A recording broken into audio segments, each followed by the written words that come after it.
Grabatzen ari garen unean, arratsaldeko 5 minutu bat igaro den honetan,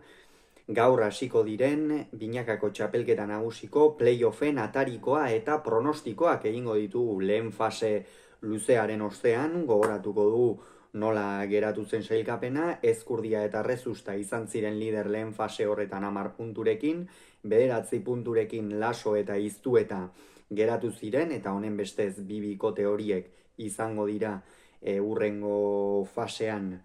egongo direnak, finalerdietan hain zuzen ere, Altuna Aranguren eta Peio Etxeberria Martija txapelketatik kanpo geratu dira, 5 puntu lortu dituzte Altunak eta Arangurenek eta bi besterik ez Etxeberriak eta Martijak, eta tartean geratu dira Artola Mari Ezkurrena, Elordi Zabaleta, Jaka Imaz eta Peña Albizu.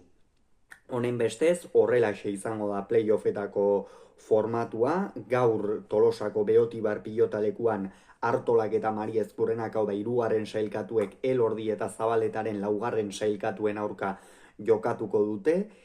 Bi hauetan irabazten duena zuzenean finalerdietara sailkatuko da, eta galtzaileak beste aukera bat izango du igandean Eibarko Astelena pilotalekuan. Bihar berriz, Amorebi eta Etxanon, Jaka eta Imaz, Peña eta Albizuren aurka izango dira, eta hor bai, irabazleak igandean beste partida bat jokatu beharko du finalerdietan egon nahi badu gaurko galtzailearen aurka, eta galtzen duenak agur esango dio txapelketari. Honen bestez da partida erabakigarriak hasiko dira, eta guazen gaurkoaren kine astera Tolosan, Artola Mari Ezkurrena, Elordi eta Zabaletaren aurka. Hemen Artola eta Mari Ezkurrena irtengo dira favorito.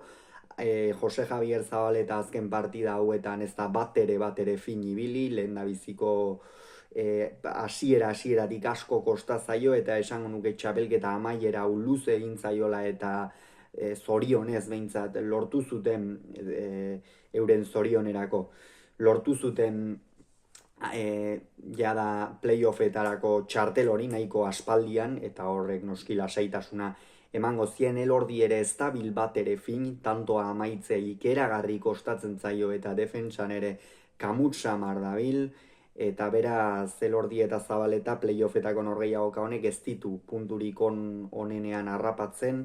Artola eta Mari Ezkurrena esango nuke baietz. Jo Mari Ezkurrena batez ere txapelketa amaiera honetan sekulako maila erakutsi du, asko nagusitu da atzean,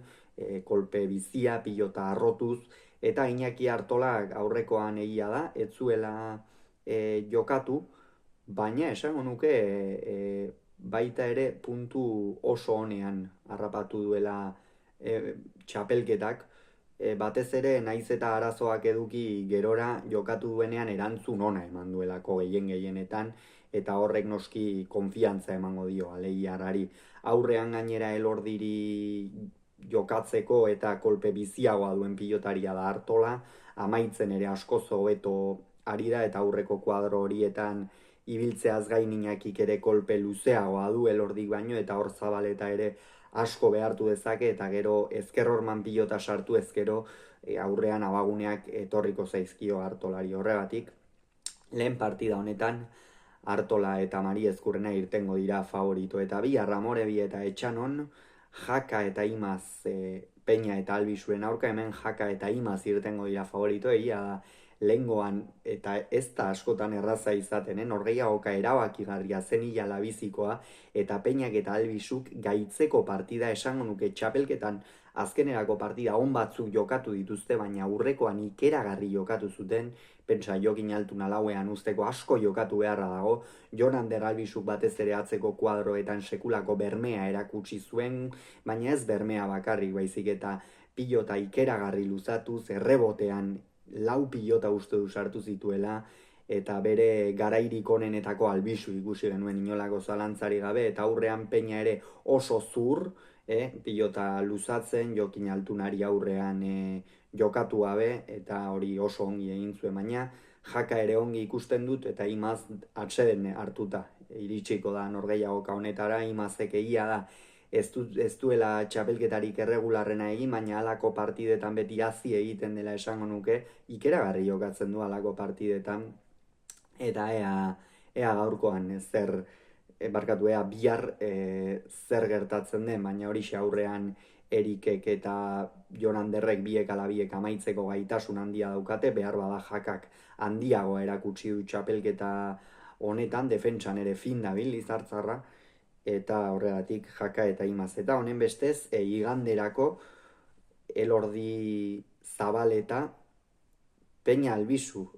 Jaka Imaz geratuko litzake, eta hemen Elordi eta Zabaleta ikusten ditut favorito, atzean Jose Javierrek bai, partida honetan dominatu beharko luke, horrek ea Aitor nola iristen den, norgeiagoka horretara, baina iruditzen zait ongi iritsi ezkero, eta gaur partida duin bat egin ezkero konfiantzaz iritsiko litzatekeela, eta aldiz ikusiko dugu ea Jakak zenbateraino asma lezakeen, egun bateko atsedena izango baitu, ez da denbora tarte handia izango Erikentzat ere, eta horregatik Elordi eta Zabaleta hortxe favorito. Hauxe beraz uste duguna, ea zer gertatzen den, playoffetako norgehiagoka guztien analisiak hemen, kirolunean izango dituzue, eta hauxe, esan beharreko aurrengoan gehiago izango zuen, bitartan izan, agur.